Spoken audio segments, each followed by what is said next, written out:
eu sou Márcio Mascarenhas, professor responsável pela disciplina Promoção de Saúde e Qualidade de Vida no curso Multimeios Midiáticos. Então, eu vou apresentar alguns aspectos da disciplina e também alguns temas que serão trabalhados nessas 60 horas de aula. Eu sou enfermeiro, sou mestre em Ciências de Saúde e tenho doutorado em Ciências Médicas. Tenho uma experiência na área de vigilância de doenças e agravos não transmissíveis, que é uma área relacionada à promoção de saúde.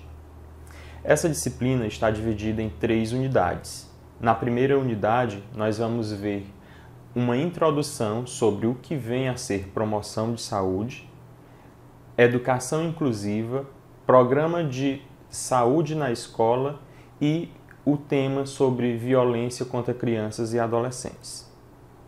Bom, retomando o primeiro tema, nós vamos abordar um pouco as questões conceituais sobre promoção da saúde.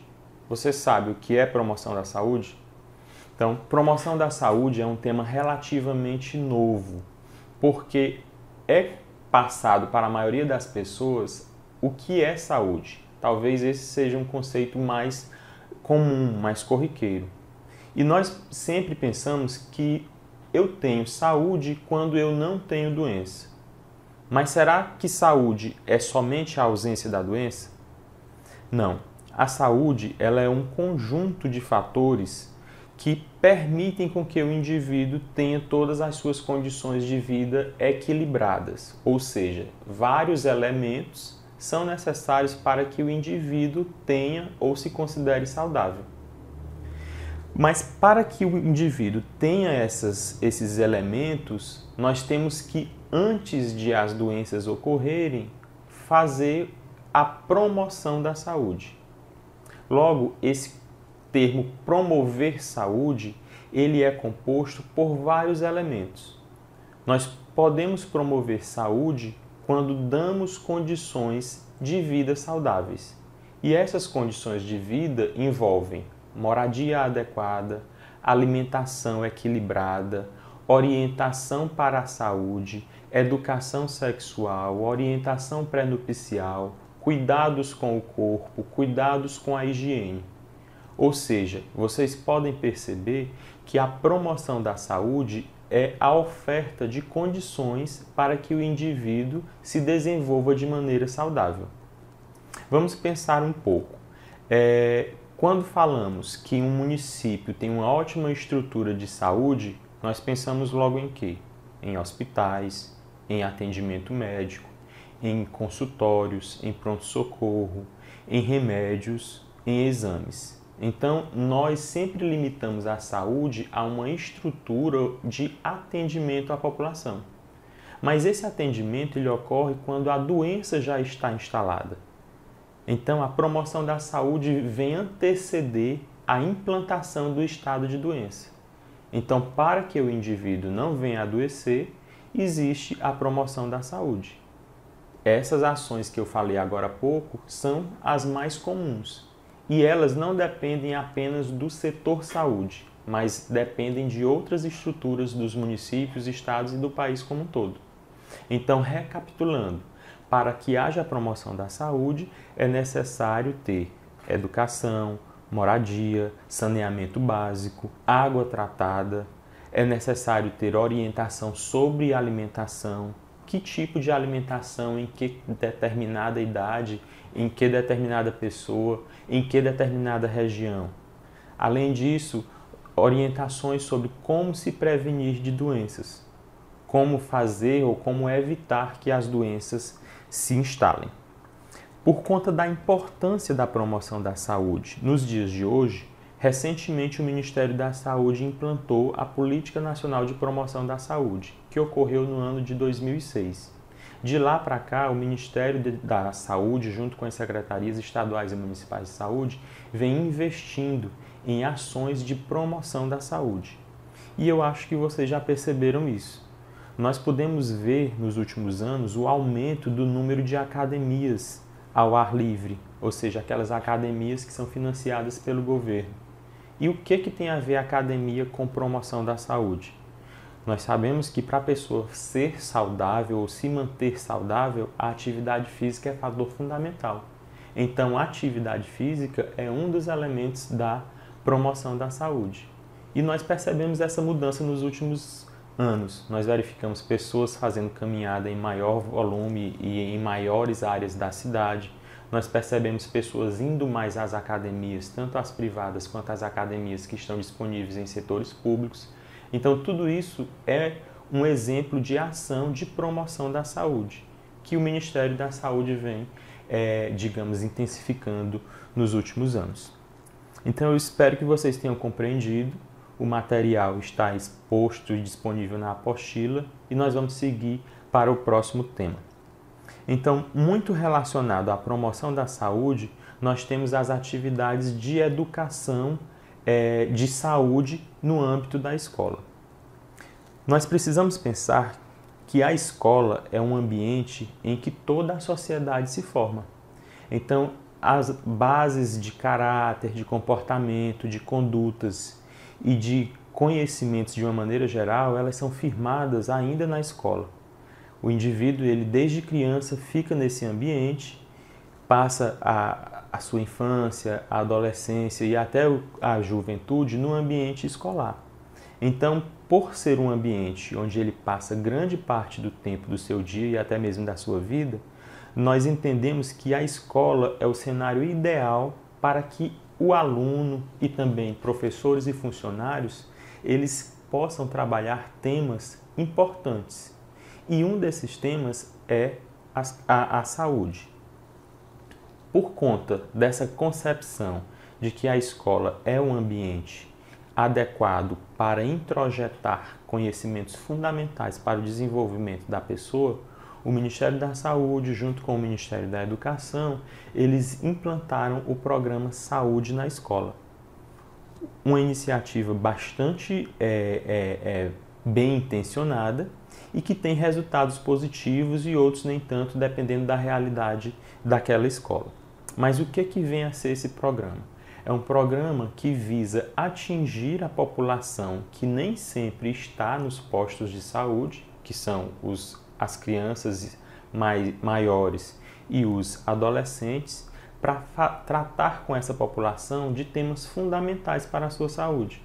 Esses temas variam desde a higiene pessoal, higiene bucal, até a educação sexual, planejamento familiar e prevenção ao uso de álcool e drogas. Então, como é um ambiente onde existe uma grande interação de pessoas, um grande número de adolescentes que lá estão, o ideal é que eles sejam trabalhados lá mesmo na escola. E quem é que faz essas ações no âmbito escolar? Podem ser professores, podem ser outros funcionários da área de educação, ou seja, outros funcionários que também trabalham na escola, mas é necessário e fundamental que haja uma parceria entre os trabalhadores da escola e os trabalhadores da área da saúde. Logo, quem pode dar informações, fazer procedimentos e fazer uma interação profissional são esses trabalhadores. E onde eles estão? Eles estão no programa Saúde da Família, que atualmente é chamado Estratégia Saúde da Família. Com certeza vocês ou já conhecem, ou já usaram, ou já estiveram em um centro de saúde onde existe uma equipe de saúde da família. Então, a equipe de saúde da família, ela é composta por médico, enfermeiro, auxiliar ou técnico de enfermagem, agentes comunitários de saúde e, às vezes, nutricionistas e psicólogos que atendem uma determinada área populacional, um bairro ou mais de um bairro. Esses profissionais de saúde podem fazer atendimento no centro de saúde, mas eles podem também fazer uma parceria com as escolas e fazer atendimento ao estudante no âmbito da escola. Não quer dizer que o programa Saúde na Escola se transforme em um ambulatório na escola. Não, pelo contrário. Ele é para ser um encontro entre os alunos, adolescentes e crianças que precisam de atendimento e os profissionais de saúde que são capacitados para dar esse tipo de atendimento. Então, deve haver uma interação entre escola e serviço de saúde para que atinja o adolescente e a criança. E quais seriam as ações a serem feitas?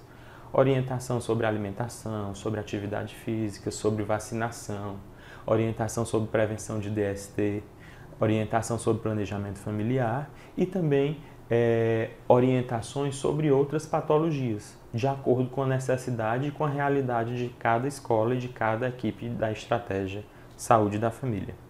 Espero que vocês tenham compreendido. Vamos agora ver um outro tema bastante frequente nas nossas escolas, que se refere à parte de educação inclusiva. Vocês já pararam para observar ao nosso redor? Nós encontramos diversas pessoas que possuem alguma deficiência. Segundo dados do IBGE, a proporção de pessoas com deficiência no Brasil chega a 14% da nossa população, o que corresponde a mais ou menos 26 milhões de pessoas.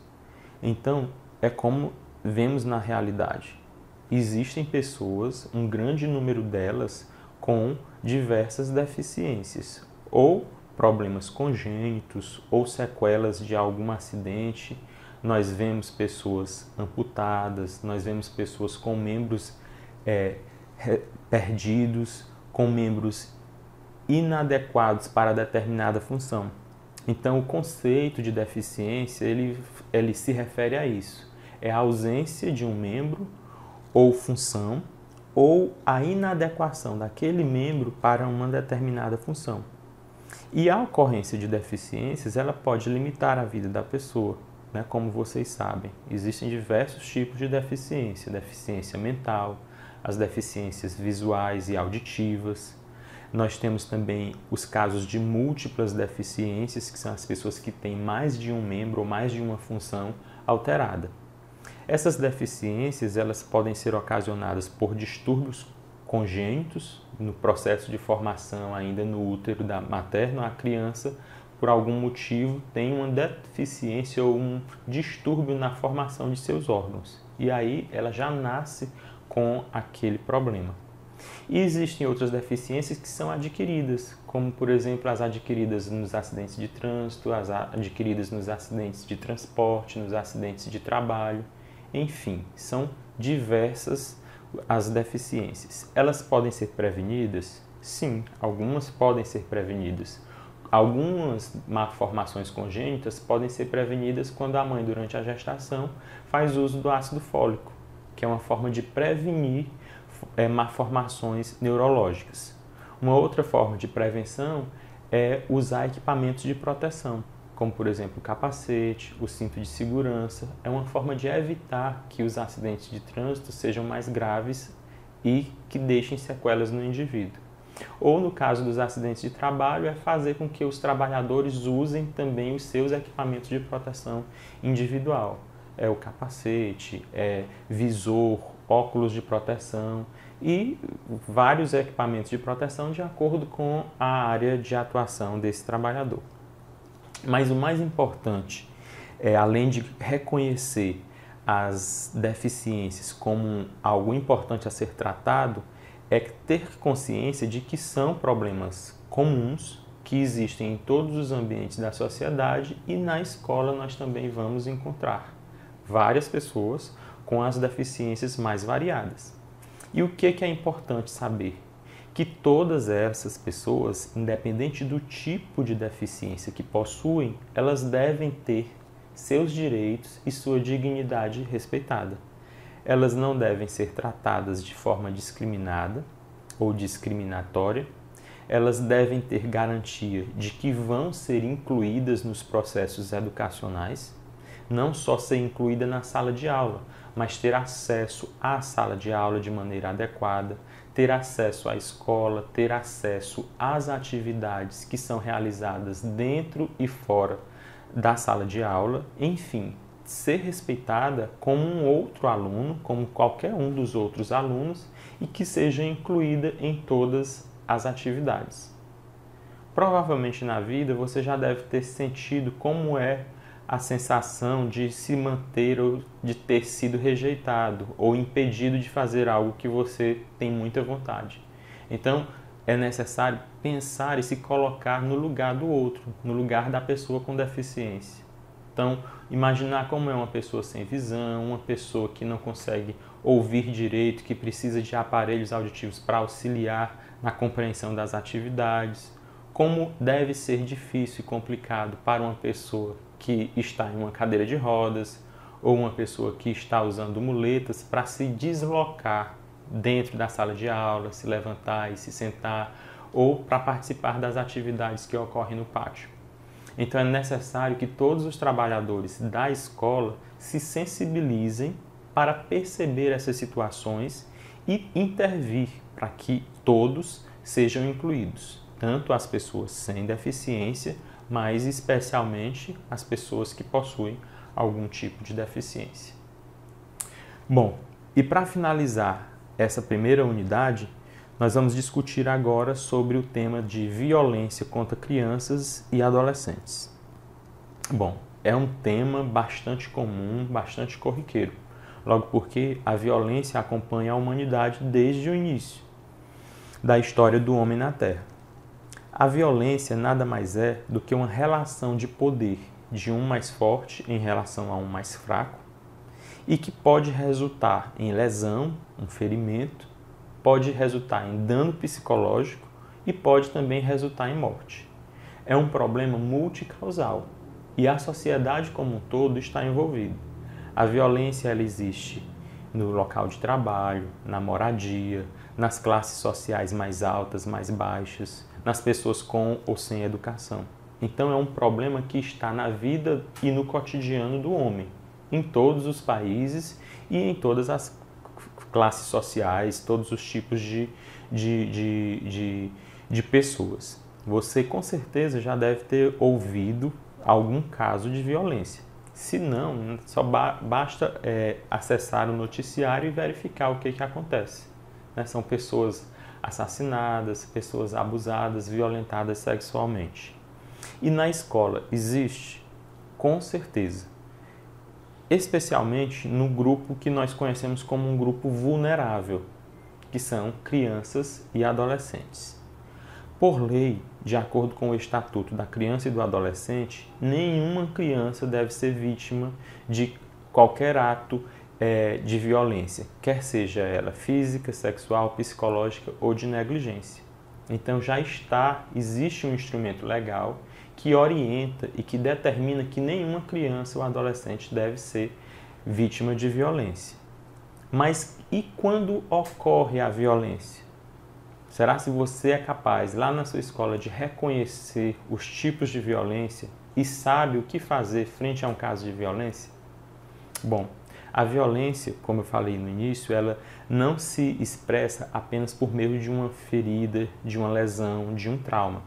Ela pode ser, além da violência física, essa que nós comumente sabemos identificar, uma pancada, um murro, um chute, um tapa, ela pode se manifestar também por meio de uma agressão psicológica, que é a violência psicológica. O que é a violência psicológica? É fazer com que o outro se sinta mal, se sinta desvalorizado, se sinta pressionado por alguma situação que ele não pode, digamos, mudar. Às vezes o bullying é uma forma de violência, né? Uma forma de mexer no psicológico da pessoa, do jovem, do adolescente, e que isso pode ter resultados negativos para o seu desenvolvimento e para o resto da sua vida.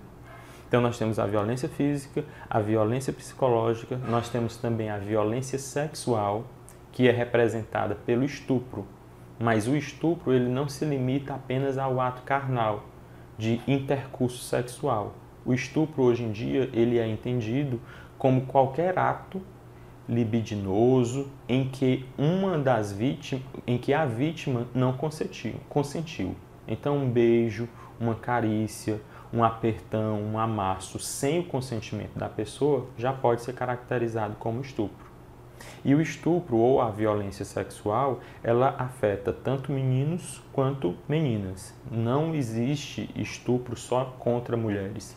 Atualmente, o estupro também é considerado nessa classificação independente do sexo. Ou seja, desde que a pessoa não tenha consentido, isso é caracterizado como um estupro. E no tema de violência sexual, nós temos vários tipos. Nós temos violência sexual de adultos contra adolescentes, de jovens ou adolescentes entre si. Nós temos relatos de abuso sexual na escola, de professores e funcionários em relação aos alunos. E também nós temos violência sexual em casa, que é o tipo mais comum, principalmente nessa faixa etária de crianças e adolescentes. As crianças, elas são mais abusadas sexualmente dentro de casa, porque é um ambiente onde elas permanecem muito tempo, assim como na escola, e elas são bastante vulneráveis. Então, quem agride as crianças geralmente são os pais, padrastos, madrastas ou os próprios pais biológicos, algum vizinho ou algum familiar. São pessoas ali próximas da criança. Os trabalhadores da escola também entram como alguns dos agressores. Para o adolescente já muda um pouco. O círculo de contatos do adolescente já cresce mais, ele já sai mais de casa, ele vai para a escola e para outros ambientes. E ele pode ser vítima de violência sexual por um agressor conhecido, pode ser o pai, pode ser a mãe, pode ser professores ou funcionários de escola, mas também amigos ou pessoas desconhecidas, porque o adolescente já sai mais de casa.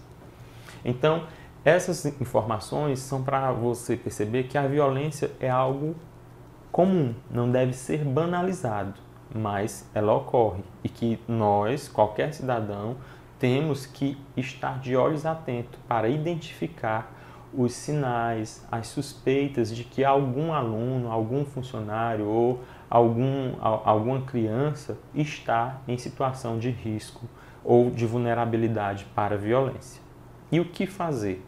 Primeiro, saber que a violência existe, que a violência é um problema social e também um grande problema de saúde pública. Por que violência tem a ver com saúde? Porque quando a pessoa se encontra vítima de violência, ela vai para onde? Ela vai para o pronto-socorro, ela vai para a maternidade, vai para o pronto-socorro porque é uma situação emergencial, precisa de atendimento, foi ferida, foi lesionada, precisa botar um gesso, precisa suturar alguma lesão. Vai para um serviço especializado em violência sexual, que é do setor saúde, para fazer exame, para colher material em busca de prova de que houve realmente a violência sexual, precisa fazer exames para saber se ela tem alguma doença e que pode vir a ser contaminada com uma doença que foi transmitida pelo agressor, ou tomar alguns remédios, como por exemplo anticoncepção de emergência para evitar uma gravidez, e também a quimioprofilaxia, ou seja, uma dose de medicamentos para evitar que a pessoa tenha algumas doenças, como hepatite B ou como o próprio HIV/AIDS. Então, no setor saúde é que nós verificamos o impacto da violência na sociedade. A pessoa é violentada em casa, na rua, na escola, mas chega no setor saúde. Então, nós temos que saber que a violência é um problema social, afeta o setor saúde, está frequentemente ocorrendo em população escolar, ou seja, entre crianças e adolescentes, e quem trabalha na escola deve estar atento aos sinais de violência e saber a quem recorrer. Atualmente, existe uma ampla rede de defesa dos direitos da criança e do adolescente. Algumas pessoas até acham que isso é de certa forma exagerado, que criança e adolescente têm direito demais. Mas nós não vamos discutir isso nesse momento. Precisamos saber que eles têm direitos e que todos eles devem ser respeitados. Então, na ocorrência de suspeita de violência sexual contra criança e adolescente no âmbito escolar, você, como funcionário, pode recorrer para o setor saúde, ou seja, para orientar que aquela criança, que aquele adolescente seja acompanhado por uma equipe de saúde, pode recorrer ao conselho tutelar, pode recorrer à promotoria, à vara da infância e da juventude e às delegacias especializadas ou não. Na verdade, pode ir para qualquer delegacia, mas esses casos serão tratados na delegacia da criança e do adolescente. Enfim, existem vários canais que podem ser utilizados para denunciar a violência.